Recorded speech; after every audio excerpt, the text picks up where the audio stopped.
Well, Nihonmachi Outreach Committee was started in 1979 by some concerned individuals, mostly younger, but there were definitely some Nisei members, and they were concerned about redevelopment in San Jose, Nihonmachi.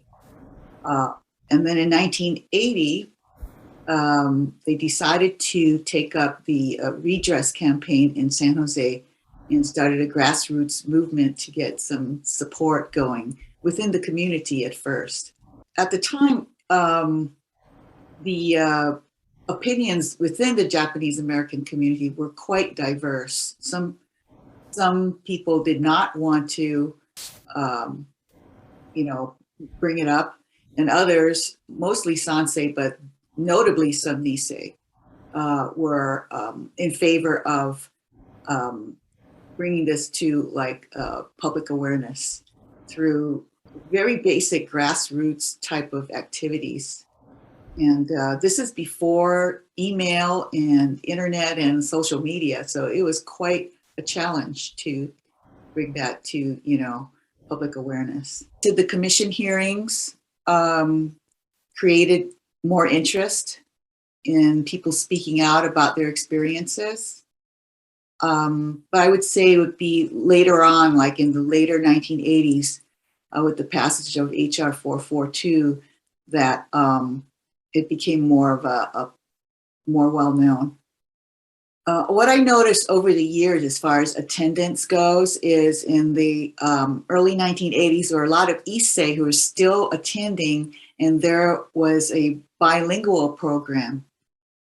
And as the years went by, there were more and more sansei who were getting involved and getting interested and asking their parents, what happened.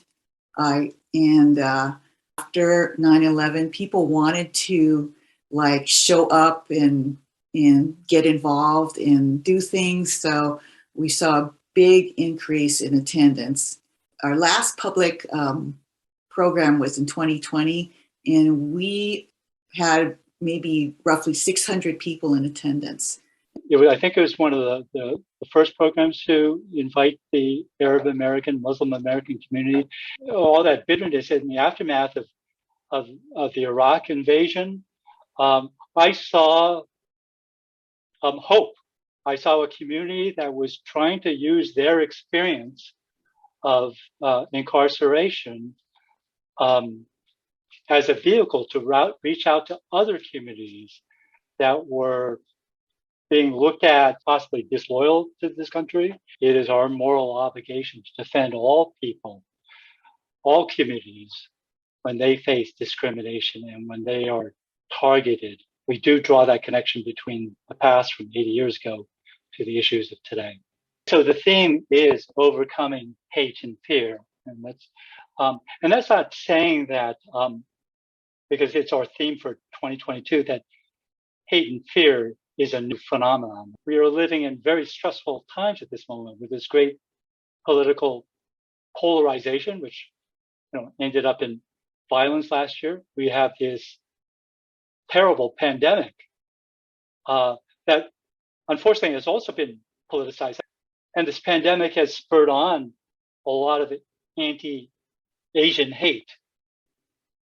And so in this year's program, we have Cynthia Choi, who is with the organization Stop API Hate, and she's also co-director of Chinese for Affirmative Action, CAA.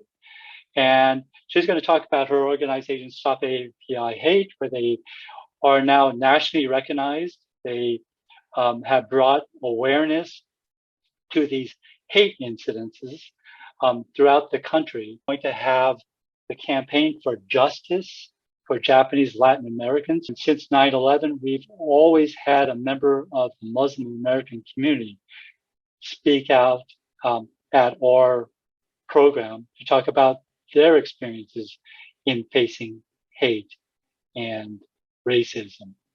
And the other speaker that we'll have is Attar Siddiqui from the South Bay Islamic Association. We want to focus in on the stories of people who were in the camps. And so we'll have 5 remembrances sprinkled throughout the program of people talking about their experiences in the camp.